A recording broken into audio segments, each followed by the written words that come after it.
Sir, please can you repeat? I said that in advance foundation जो है उसके मैंने 2 PDF आपको भेजे हैं, एक डेसिमल्स और एक फ्रैक्शंस। ठीक है, डेसिमल्स के 4 वर्कशीट है, वर्कशीट 1 to 4, और इस फ्रैक्शन के भी 4 वर्कशीट है। डेसिमल के 4 वर्कशीट फ्राइडे तक कंप्लीट करो और फ्रैक्शन के 4 वर्कशीट मंडे तक कंप्लीट करो, नेक्स्ट मंडे।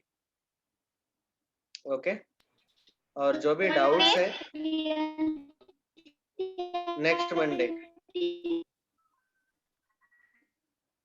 ये है हमारा होमवर्क, कल ही बताया था मैंने। आपका आवाज ठीक से सुनाई नहीं दे रहा है बेटा श्रेया, थोड़ा।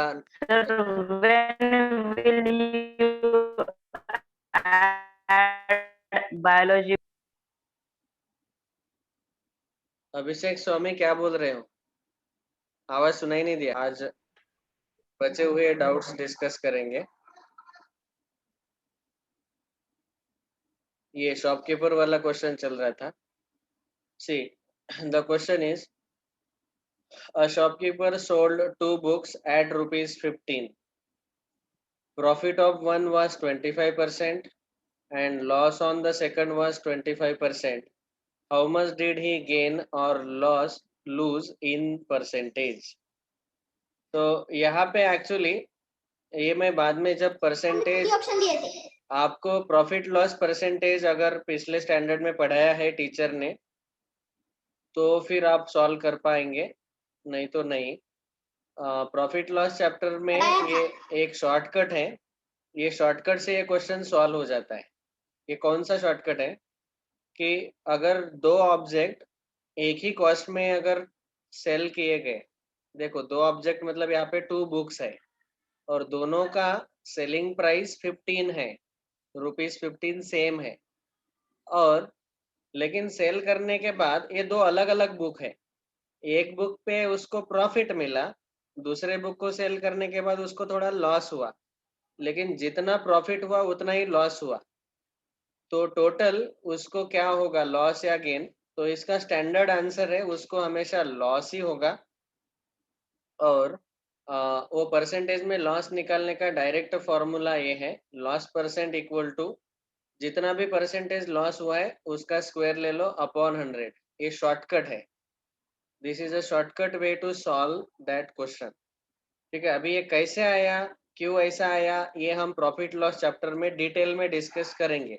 अभी मैं नहीं बताने वाला क्योंकि वो पूरा चैप्टर समझने के बाद ही ये शॉर्टकट कैसे आया ये आपको समझ में आएगा। अभी फिलहाल इतना याद रखो कि 2 ऑब्जेक्ट अगर उनका सेलिंग प्राइस सेम है और एक के ऊपर प्रॉफिट है दूसरे के ऊपर लॉस है, और परसेंटेज अगर सेम है, लॉस परसेंट और प्रॉफिट परसेंट अगर सेम है, तो हम शॉर्टकट से इसको सॉल्व कर सकते हैं कि जितना परसेंट लॉस प्रॉफिट हुआ है उसका स्क्वायर ले लो अपॉन 100, इतना होगा लॉस परसेंट में। तो 25 square upon 100 that is 625 by 100। इसको 25 जा 25 4 जा 25 by 4%। So therefore option C, third option is correct। अभी ये कैसे आया ये हम डिटेल में बाद में चैप्टर डिस्कशन करते वक्त सॉल्व करेंगे। उस चैप्टर में टोटल 10 कम से कम 7 to 8 शॉर्टकट्स है, वो शॉर्टकट हम यूज करेंगे। अब तक तो मैंने आपको शॉर्टकट और बहुत सारे LCM HCF के shortcut, square root, cube root के शॉर्टकट, ये कुछ बताया ही नहीं आपके क्लास को। और जब चैप्टर आएगा तब मैं बताना शुरू कर दूंगा। अभी अगला question, the present cost of house site is 15,000। अभी समझो आपका ही घर ले लो, उसका प्रेजेंट कॉस्ट कंसीडर करो 15,000। आफ्टर 1 ईयर, 1 साल के बाद उसका कॉस्ट बढ़ जाएगा, क्योंकि ये जो प्रॉपर्टी है लैंड का या फिर हाउस का प्राइसेस जनरली बढ़ते जाते हैं। After 1 year it's cost increases by 10%। At the end of second year it's cost would go up 15% over the cost at the end of first year. अभी पहले साल 10% से प्राइस बढ़ेगा, दूसरे साल जो पिछले साल प्राइस बढ़ा हुआ था उसका 15% प्राइस बढ़ेगा, ऐसे प्राइस बढ़ते जाएगा। what would be the cost of house site at the end of second year? Second year के एंड में इसका कॉस्ट कितना होगा ऐसा पूछा गया। देखो बहुत सिंपल है, इस क्वेश्चन का नंबर क्या है रे? 11, 12 सर क्वेश्चन नंबर इसका 15 ही सर क्वेश्चन ऊपर है। से देखो।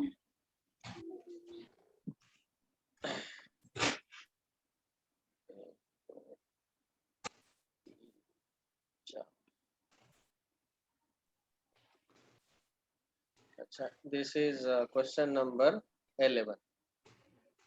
ये जो हम डिस्कस कर रहे हैं ये है क्वेश्चन नंबर 11, हाउस वाला। ठीक है, अभी देखो सब लोग, पहले तो टुडेज प्राइस, टुडे आज का घर का प्राइस है ₹15,000। ठीक है, आप चाहे तो रुपी का ये सिंबल भी यूज कर सकते हैं। टुडे आफ्टर 1 ईयर, ऐसा बोलता हूं मैं, at the end of first year, पहला साल खत्म होने के बाद इसका कॉस्ट कितना रहेगा? जो ओरिजिनल प्राइस है 15,000, उसमें 15,000 का 10% ऐड करो। ओके, मतलब इसको अगर मुझे थेरोटिकली लिखना है तो ओरिजिनल प्राइस 15,000 प्लस 10% ऑफ 15,000, ये ऐड करना पड़ेगा, इतना प्राइस बढ़ जाएगा। ओके, इसको लिखते वक्त मैं ऐसे लिखता हूँ 10/100 इंटू 15,000।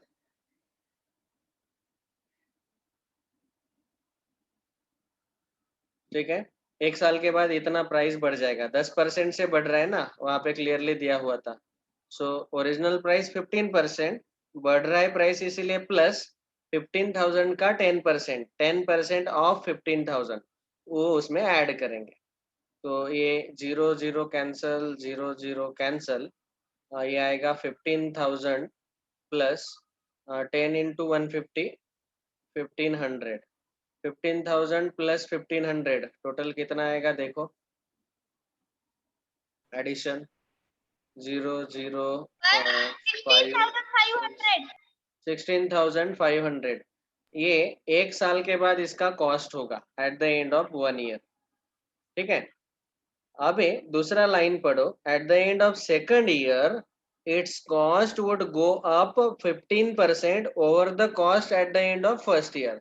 पहले साल वाला जो प्राइस था, अभी मैं अगला लाइन लिख रहा हूँ, at the end of second year, दूसरे साल के आखिरी में इसका प्राइस कितना आएगा? It will be 15% over the cost at the end of first year. मतलब फर्स्ट ईयर में प्राइस था 16,500 प्लस, ये जो था 16,500 प्लस 15% ऑफ 16,500, ये इतना उसका प्राइस बढ़ेगा। मतलब जो पहले साल के एंड में था उसका 15% ले लो, 15/100 इंटू 16500, ये आएगा सेकंड ईयर के एंड में उसका कॉस्ट। ये सबको समझ में आया क्या? Yes sir. ओके, अभी देखो ये 0 0 कैंसल हो जाएगा एंड 16500 प्लस 15 इंटू 165, ये आप ओरली सॉल्व करो या फिर ऐसे 15 5 75। 2475। ओके, आपने कैलकुलेटर पे किया क्या? नहीं सर, यहाँ पे मैंने पहले से ही किया था। ठीक है, पहले से किया था। कितना आया आंसर? 2475। ठीक है, हम टाइम बचाने के लिए उनसे आंसर लिख रहे हैं, फिर इनका addition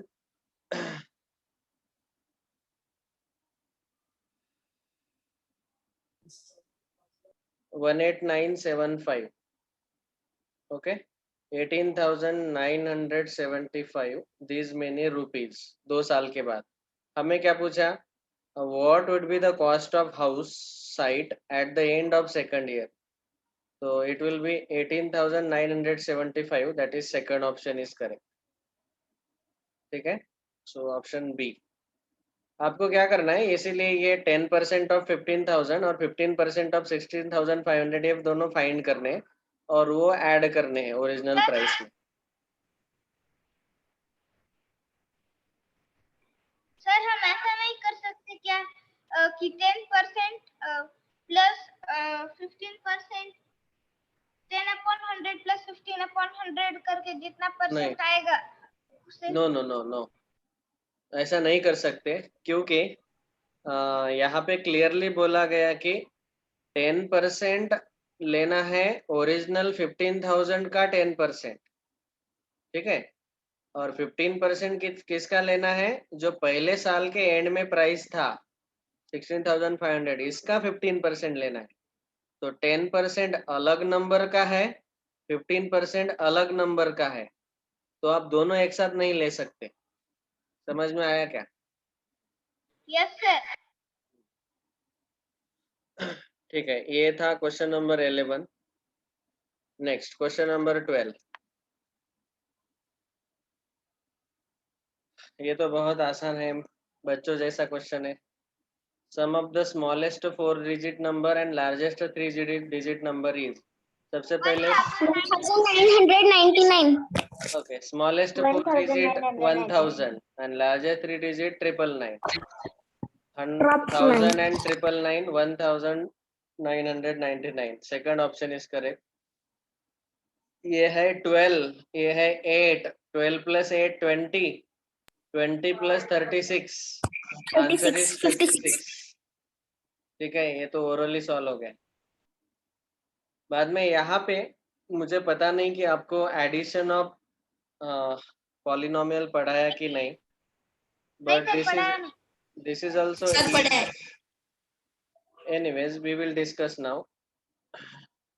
question number 14, second last. Capital A हमें दिया है -3x -y +5. Capital B is given as x -2y +3 और हमें फाइंड करना है a - b का value. Now whenever we take subtraction we say subtraction is, देखो समझो अगर मुझे 3 - 5 करना है तो हम क्या करते हैं, इसको लेते हैं 3 + -5. याद है ना सब लोगों को? We add the additive inverse of second number. Second number का एडिटिव इनवर्स हम ऐड करते हैं. तो वैसे यहाँ पे a - b का मतलब आएगा a + -b.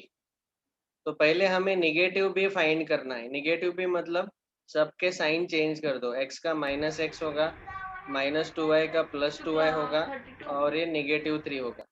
और a + -b इन दोनों का एडिशन लेना है. हमारे पास a दिया हुआ है -3x - y +5, -b है -x + 2y -3. किसी का तो ऑडियो ऑन है. आलोक, इन दोनों का भी एडिशन लेना है. अभी when we add, we should add the like terms together. Like terms मतलब x वाले टर्म्स x के साथ ऐड करो, y वाले टर्म्स y के साथ और नंबर के साथ ऐड करो. They are called as like terms. अभी -3x - x it will be -4x. -y + 2y it will be +y, 1y. Okay, 2 - 1 यहाँ पे कुछ नहीं मतलब 1 रहता है, तो 2 - 1 + 1y एंड 5 - 3 + 2 एडिशन किया हमने. So the answer is -4x + y + 2. 1 हम लिखते नहीं, 1 लिखने का जरूरत नहीं है. -4x + y + 2, option number 3. Third option is correct. ठीक है. सर क्या आप इसका अलजेब्रिक इक्वेशंस जो चैप्टर है इसमें भी सिखाने वाले हो ये? Yes, we are going to discuss all these concepts, don't worry. Sir ये आपने एडवांस वाला डाला था Yes. क्वेश्चन. हाँ. Number of Sir, ये vertices of a cube. This is also very easy. Cube सबको पता है. Yes So sir. we know that a cube has total, समझो ये क्यूब है, ये जो पॉइंट्स हैं इनको हम बोलते हैं वर्टाइसेस. So 1 2 3 4 5 6 7. अरे 7 ही हो रहे, 8वां कहाँ चला गया? सर वो पीछे चलते हैं वहां से एक लाइन. हाँ, हाँ. यहाँ पे आएगा 8th वर्टेक्स. Yes. ठीक है. So there are 8 vertices to the cube. So we have completed discussion on scholarship test doubts. Scholarship के questions complete हो गए. Of course it was really tough paper, लेकिन अगले साल के स्कॉलरशिप में आपको अबव 90% आनी चाहिए, ऐसा हम आशा करते हैं. सर सारे सर ने बहुत ही मतलब सर बायोलॉजी के बोनस advance डाले थे.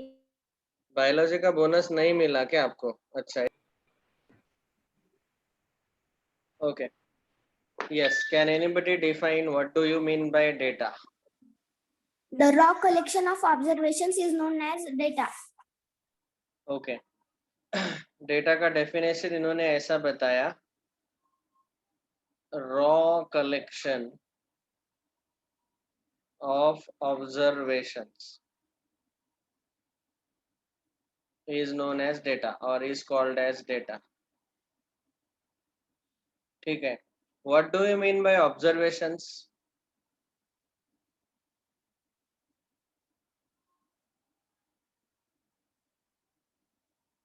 Observations मतलब क्या? तो देखो अभी आपको प्रॉपरली ऑब्जर्व करना है. समझो आपका क्लास है 7th class. You all of you are in 7th class and आपके स्कूल में एक टीम आता है गवर्नमेंट का, जो लोग आप सब लोगों का वेट फाइंड करते हैं, वेट मेजर करते हैं. वेट वेइंग मशीन रहता है, उसके ऊपर आपको खड़े होने को बोलते हैं. तो चलो बोलो, एक एक जन अपना अपना वेट बोलो, कितना है? Sir 31. Sir 27. 35. 35. 35. Sir, 30. Sir 26. 36. Sir 32. 35. 43. Sir 36. Sir 32.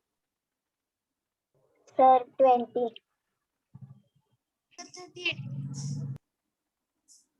Sir 20 ने 28. ठीक है. 20. ओके. So sir 2.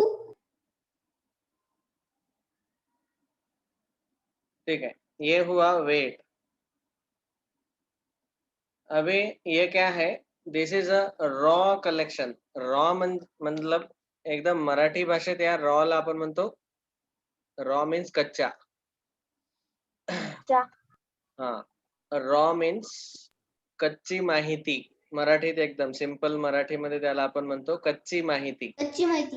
हाँ, so this is called as raw collection of observation. Observation मतलब यहाँ पे हमने कौन से ऑब्जर्वेशंस लिए? वेट ऑफ स्टूडेंट्स, ये सारे हमारे ऑब्जर्वेशंस है. और इसका हमने एक रॉ कलेक्शन किया. ही कच्ची माहिती ऐसे लिहिली. Whatever you have told me your weight, I have just written down. This is called as data.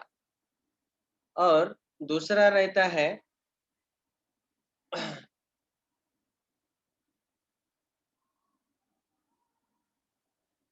so raw collection of data, raw collection of observations is called as data. Now this is first example.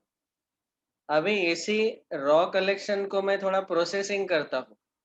ठीक है, processing ऐसा करते हैं हम, इसको हम ascending order में लिखेंगे. सबसे छोटा नंबर कौन सा है? 22. बाप रे, कितना कम वेट है रे, थोड़ा खाया पिया करो बेटा. सर मेरा 26. ये उसके बाद 27, 27. 28, 31. 30. 31. 30, 31, मेरा 1, 35. 35, 36 35 दो बार आया है, 36, सर 43 सर 42 है ना 42 38, 21 42 वाला व्यक्ति अपना वेट थोड़ा कम करो और 22 वाला व्यक्ति अपना वेट थोड़ा बढ़ाओ। सर 31 वाला सर 28 मैं 31 वाला अभी अगर मैंने आपको पूछा कि ये डेटा है, इसको हमने क्या किया, प्रोसेसिंग किया, इसको हम ऐसा भी बोल सकते हैं कि प्रोसेस्ड डेटा। प्रोसेस्ड डेटा, इसके ऊपर क्या प्रोसेसिंग किया, we have written all the numbers in ascending order. मैंने अभी आपको बोला कि अरे इसका वेट बहुत ही कम है, इसका वेट बहुत ही ज्यादा है। अभी आप ही बताओ कि आपके क्लास में एवरेज वेट कितना रहना चाहिए। सो 32 एवरेज फाइंड करने के लिए, सर 35 35 एवरेज फाइंड करने के लिए आप क्या करेंगे, इन सब का 35 नहीं एडिशन तो लेंगे, 39 इन सब का आप एडिशन लेंगे सर कितना आएगा और divided by total number of students. Average पता है ना, total number of observation upon total number of students. 1 2 sir 3 4 11 5 student है 6 7 8 9 10 11। अभी इसका कुछ तो आप एवरेज निकालेंगे, कोई एक जन एडिशन 31 करके मुझे एवरेज बोलो। 31 सर 31 आता है मिडिल वाला नहीं, मिडल वाला एवरेज आएगा इसका गारंटी नहीं है, यहाँ पे आपको एडिशन करके डिवीजन लेना पड़ेगा। सर मेरा 31 है मतलब मेरा एवरेज है हाँ, तो इस डेटा को हमने प्रोसेस करने के बाद एवरेज वेट हम निकाल रहे हैं, इन सब का एडिशन डिवाइडेड बाय 11, जो भी आंसर आएगा वो हमारा रहेगा एवरेज वेट। ठीक है, तो हमने क्या किया, सबसे पहले एक ऑब्जर्वेशन किया कि सबके वेट्स हमने लिख लिए, देन उन वेट के ऊपर, उस डेटा के ऊपर प्रोसेसिंग किया, उसको असेंडिंग ऑर्डर में लिखा, ये एक पहला प्रोसेसिंग। दूसरा प्रोसेसिंग उसका एवरेज फाइंड आउट किया, ऐसे। सर सो क्या sir this is called as data handling. आपके पास कुछ डेटा रहेगा, रॉ कलेक्शन रहेगा, उसको आपको हैंडल करना है और उसके ऊपर अलग अलग रिसर्च करना है। तो सब समझो, मैंने बोला कि 7th स्टैंडर्ड में इतने स्टूडेंट्स है, इनका वेट का एवरेज वेट निकालो, तो आपको क्या करना पड़ेगा, इन सब का एडिशन आया 350 अपॉन 11, 350 अपॉन 11 31.81। 0.81 हाँ, ये आया एवरेज वेट। ये लगभग आप इसको 32 भी बोल सकते हैं, राउंड ऑफ, लेकिन हमें राउंड ऑफ नहीं, एग्जैक्ट आंसर चाहिए। 31.81 ये आया हमारा एवरेज वेट क्लास का। मतलब क्या है कि अभी यहाँ पे हमें समझ में आया कि क्लास 7 के स्टूडेंट का एवरेज वेट इतना रहना चाहिए, तो उसका हालत ठीक है। ओके, इससे कम रहेगा, ज्यादा रहेगा, इसका मतलब उसका हालत अच्छा नहीं है, ऐसे। सो डेटा से हमें क्या पता चलता है कि we can derive certain observations, एक सर्वे कर सकते हैं हम। ओके, ये एक चीज बताया मैंने। वैसे ही समझो मैं परभरी में आया और परभरी में मैं 2-4 स्कूल में गया, एक गया स्कॉटिश में, एक गया ओएसिस में, एक गया स्विस में, प्रिंस में गया, फिर केंद्रीय विद्यालय में गया, और मैंने वहां पे सबको पूछा कि मैथ, फिजिक्स, केमिस्ट्री और बायो, इन चारों सब्जेक्ट में गांधी विद्यालय,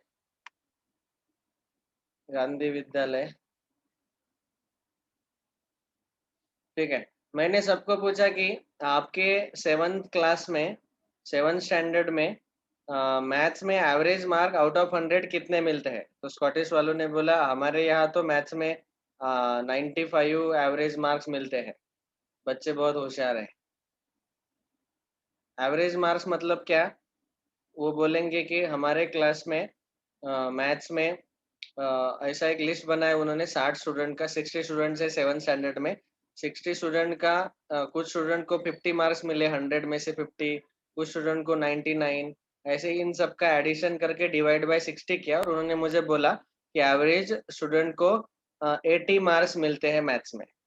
ओएसिस वाले बोले कि हाँ हमारे यहाँ 85 मार्क्स मिलते हैं। स्विस में बोला गया हमारे यहाँ 81 मार्क्स। प्रिंस में बोला गया हमारे यहाँ मैथ्स में 85 मार्क्स। केंद्रीय विद्यालय में बोला हमारे यहाँ 83 मार्क्स। गांधी विद्यालय में हमारे यहाँ 82 मार्क्स एवरेज मैथ्स में इतने मिलते हैं। तो फिर फिजिक्स में ही ऐसा ही कुछ रहेगा, केमिस्ट्री में ऐसा ही कुछ रहेगा और मैथ्स बायो में भी ऐसा ही कुछ रहेगा मार्क्स। अभी मुझे समझो एडमिशन के लिए चूज करना है कौन सा स्कूल मैं चूज करूंगा। तो आप क्या करेंगे, पहले देखेंगे कि समझो स्कॉटिश का मैंने ऐसे लिख लिया 80, 79, 75, 40, 78, 78, 76, 74, 80, 82, 75, 75, 74, 73, 74, 75, 78, 79, 84, 79। ये ऐसे एवरेज मार्क्स मिल रहे स्टूडेंट को मैथ्स, फिजिक्स, केमिस्ट्री, बायो में। तो आप सोचेंगे कि अरे यार इसका मतलब यहाँ पे सबसे बहुत अच्छा रिजल्ट दिखाई दे रहा है स्विस में। कुछ लोग बोलेंगे नहीं नहीं हमें कुछ लेना देना नहीं है, मुझे तो मेन सब्जेक्ट है मैथ्स, तो मुझे या तो ओएसिस में जाना चाहिए या प्रिंस में जाना चाहिए। नहीं नहीं मुझे इतना कोई ज़रूरत नहीं है, मुझे कौन सा भी मार्क्स मिलो। मुझे ऐसा लगता है कि गांधी विद्यालय। सीबीएसई बोर्ड का सिलेबस नहीं चाहिए मुझे, तो फिर मैं गांधी विद्यालय में चला गया। तो इस डेटा को देख के हम अंदाज लगा सकते हैं कि मैं कौन से स्कूल में एडमिशन लेना चाहता। तो ऐसा है, डेटा उसको प्रोसेस किया तो हम वहाँ पे डिसीजन बना सकते हैं। तो ये डेटा जहाँ का है एवरेज ज्यादा होता है वहाँ। जिसका एवरेज ज्यादा उस स्कूल में मैं एडमिशन ले लूंगा ऐसे।